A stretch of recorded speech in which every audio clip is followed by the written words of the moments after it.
When a $74 billion titan like Enron collapses, it doesn't just destroy a company, it blows a crater in the global economy. But the most terrifying part, the exact same playbook that brought down Enron is being used right now to do it all over again.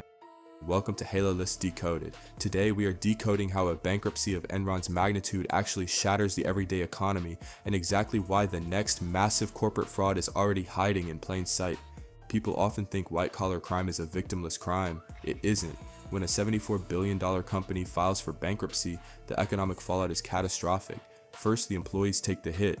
In Enron's case, thousands lost their jobs overnight, and because the company aggressively pushed them to invest their retirement savings into Enron stock, their life savings vanished instantly. But the bleeding doesn't stop there. A bankruptcy this massive destroys the supply chain. Vendors don't get paid, causing smaller businesses to go under.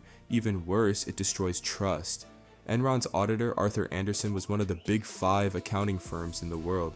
When their complicity was exposed, the entire firm collapsed, wiping out another 85,000 jobs globally. A massive corporate bankruptcy is an economic earthquake, and we all feel the tremors. So how could this happen again?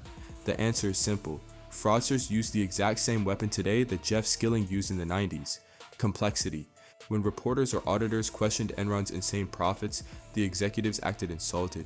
They claimed their energy trading models were just too complex and too innovative for normal people to understand.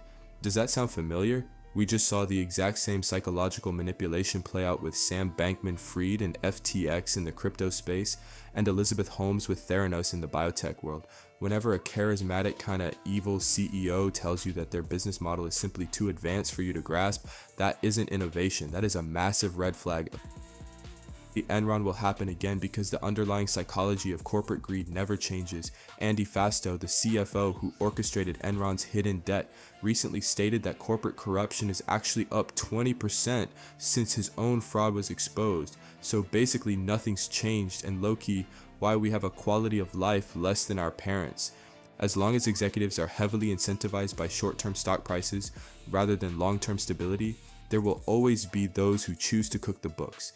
The technology changes, but the criminals don't. The next $74 billion collapse is brewing right now. If you want to know how to spot the signs before your investments are wiped out, click the link in the description to get my exclusive corporate fraud red flags guide.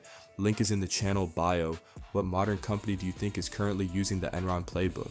Let me know in the comments below, and if you want to keep decoding the minds of the world's most notorious masterminds, hit that subscribe button. Until next time, remember, evil doesn't just hide in the shadows, sometimes it sits in the brightest corner offices. Stay vigilant, and thanks for watching.